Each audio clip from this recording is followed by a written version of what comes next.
يا من صليت بكل الأنبياء. अस्सलामुअलैकुम वरहमतुल्लाहि वबरकातुहू। आज मैं आपको कुछ इंपॉर्टेंट पॉइंट्स बताऊंगी जिससे हम बैक बाइटिंग यानी बुराई से बच सकते हैं। नंबर 1 कि सबसे पहले इंसान मैं बेहतर हूँ, मैं परफेक्ट हूँ ये ना समझे। सेकंड, वो ये देखे कि अगर किसी ने उसे कुछ कह दिया है तो उसके अंदर वो अच्छाई ढूंढे। थर्ड, जब आप किसी के ऊपर उंगली उठाते हो तो ये याद रखिए कि 3 उंगली आप पे पॉइंट करती है।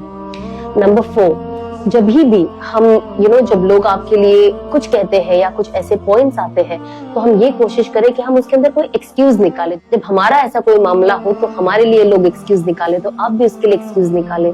नंबर 5, सबसे इम्पोर्टेंट कि लोगों की बुराई करना एक बीमारी है और उसका इलाज है अल्लाह को याद करना। तो अल्लाह को याद करें और इस बीमारी से बचें। अस्सलाम वालेकुम।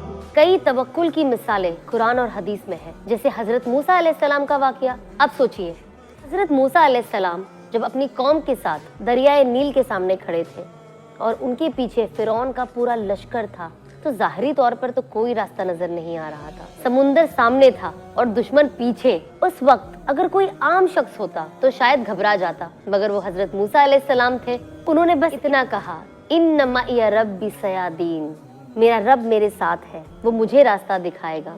अल्लाह ने अपनी कुदरत से दरियाए नील में रास्ता बना दिया। और दूसरा तवक्कुल का वाकया हजरत इब्राहिम अलैहिस्सलाम का। इस तरह जब हजरत इब्राहिम अलैहिस्सलाम को आग में डाला गया तो जाहिरी तौर पे कोई मदद नजर नहीं आ रही थी। आग जल रही थी, लोग हंस रहे थे, मगर उनका तवक्कुल इतना मजबूत था कि उन्होंने सिर्फ अल्लाह की तरफ देखा। उन्होंने बस यही कहा, हस्बी अल्लाह व निअमल वकील, अल्लाह मेरे लिए काफी है और वो बेहतरीन कारसाज है। वाकई, और अल्लाह ने आग को ठंडा कर दिया। ये सब सिर्फ किस्सों की बातें नहीं है, ये हमें ये समझाती है कि जब अल्लाह की कुदरत पर पूरा भरोसा कर लेते हैं तो फिर हर मुश्किल रास्ता आसान हो जाता है।